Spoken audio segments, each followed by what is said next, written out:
ตอนนี้เกรซอยู่ที่ตลาดขายของนะคะคล้ายๆกับจตุจักรในประเทศไทยอะค่ะมีของเยอะมากเลยเมื่อกี้เพิ่งซื้อถุงเท้ามา2คู่แล้วก็มีพวกต่างหูมีพวกแหวนมีสร้อยคอมีเสื้อผ้าเสื้อคลุมกางเกงผ้าพันคอรองเท้าถุงเท้าแล้วก็หมวกมีทุกอย่างเลยที่อยากซื้อแล้วก็ของกินต่างๆเบียร์เหล้า ค่ะเยอะมากเลยเรามาดูกัน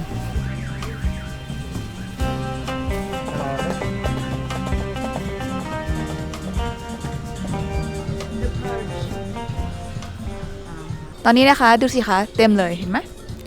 เสื้อคลุมแบบสไตล์แบบเอกวาดอร์แล้วก็ต่างหูต่างๆดูสิเห็นไหมอ๋อมีไอติมด้วยดูไอติม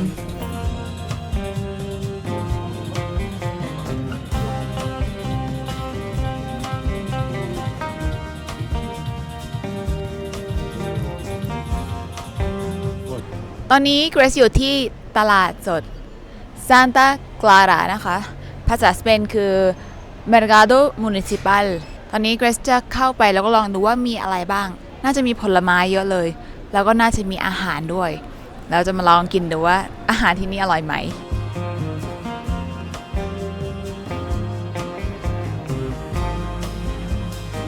มีผลไม้เยอะเลยนะคะที่นี่ดูสิมีหลายอย่างนะคะที่มีในประเทศไทย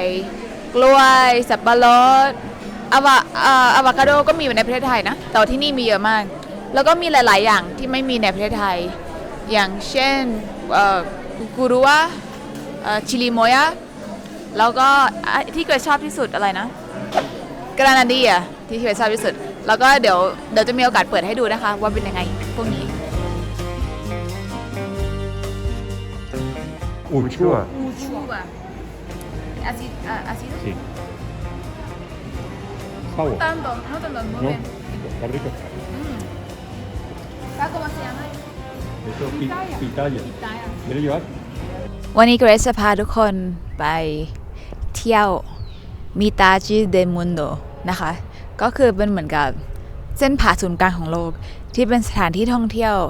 ชื่อดังของเอกวาดอร์มิตาดแปลว่ากับตรงกลางเดมุนโดแปลว่าของโลกนะคะดูสิวันนี้อากาศดีช่วงนี้ที่เอกวาดอร์ฝนตกทุกวันเลยนะแต่ว่าตอนนี้ยังฝนไม่ตกตอนนี้ประมาณ4:30ละแต่ว่าฝนไม่ตกแล้วก็ปกติจะมีหมอกลงหนักมากแบบมองอะไรไม่เห็นเลยแต่ว่าวันนี้ยังโอเคมองทุกอย่างได้เห็นปกติ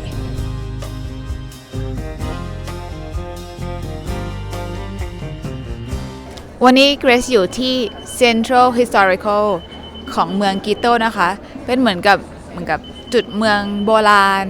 ที่มีเหมือนกับตึกเก่าๆที่มีร้านอาหารเยอะๆมีคนเดินบนถนนเยอะๆแล้วก็มีนักท่องเที่ยวเยอะๆค่ะเรามาดูกันนะคะว่าที่นี่มีอะไรบ้างน่าสนใจ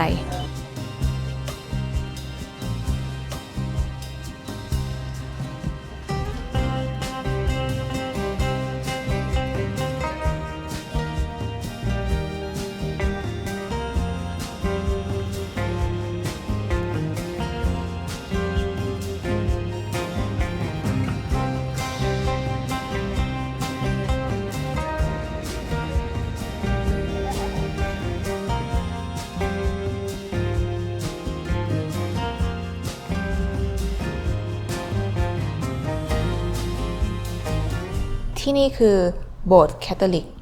ที่ชื่อว่า Basilica del Bordo Nacional ที่อยู่ใจกลางเมืองของกิโตนะคะถ้าดูตรงผนังของโบสถ์ก็จะเห็นว่ามีสัตว์ประหลาดนะคะที่คอยปกป้องอยู่สัตว์ประหลาดพวกนี้ก็เป็นสัตว์ที่จะเจอได้ในเกาะกาลาปากอสซึ่งนี่เป็นสิ่งที่เกรซชอบมากเลยเพราะว่าปกติโบสถ์แคทอลิกแบบนี้จะมีสัตว์ประหลาดที่เป็นสัตว์ดึกดำบรรพ์มีตำนานบอกว่าถ้าโบสถ์นี้ถูกสร้างเสร็จเมื่อไหร่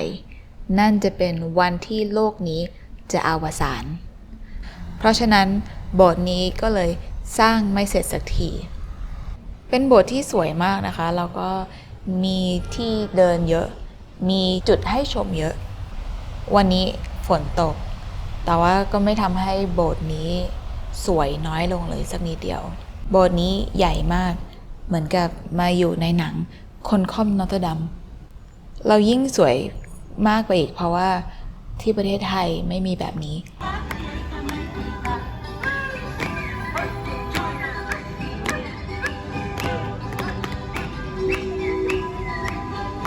Es el día de los muertos o de los difuntos. En el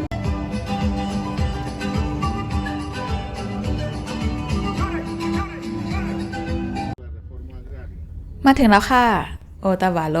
โอตาวาโลเป็นหนึ่งในเมืองที่สำคัญมากของเอกวาดอร์ ที่นี่โด่งดังเพราะว่ามีคนพื้นเมืองที่ชื่อว่าโอตาวาโลที่อยู่ที่นี่ แล้วพวกเขาก็มีชื่อเสียงด้านการขายของ เหมือนกับเป็นพ่อค้าแม่ค้าที่ขายของเก่งมาก ถ้ามีคนต่างชาติคนไหนมาที่เอกวาดอร์แล้วไม่มาที่โอตาวาโลนี้ถือว่าไม่เคยมาเอกวาดอร์ ตอนนี้เกรซอยู่ที่ใจกลางเมืองของโอตาวาโลนะคะดูสิคะข้างหลังนี้มีโบสถ์ตอนนี้มีคนกำลังทำพิธีกันในโบสถ์นะคะ แต่ว่าวันนี้เกรซจะพามาดูจุดที่สำคัญที่สุดของที่นี่ก็คือตลาดนัดเดี๋ยวจะพาไปดูนะคะ เพราะวันนี้เป็นวันเสาร์พอดีก็เลยมีตลาดนัดที่ใหญ่มาก เป็นตลาดนัดขายของแบบ artisanal ก็คือขายของพวกที่คนพื้นเมืองเขาทำกันนะคะ เราจะไปดูกันว่ามีอะไรบ้างไปกันเลย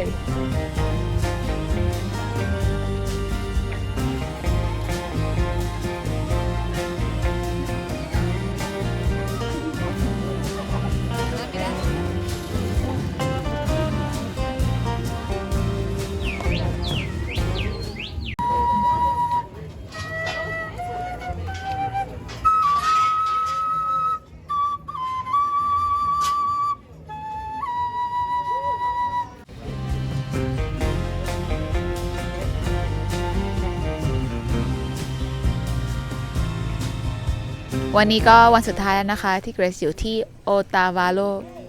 วันนี้เกรซมาข้างๆทะเลสาบชื่อว่าซันปาโบโลค่ะ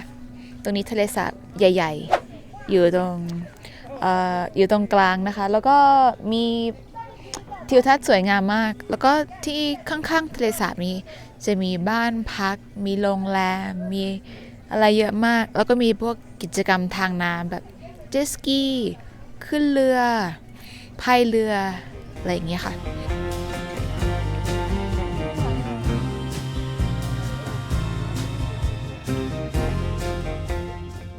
แล้วก็จบเท่านี้นะคะทริปโอโตวาโล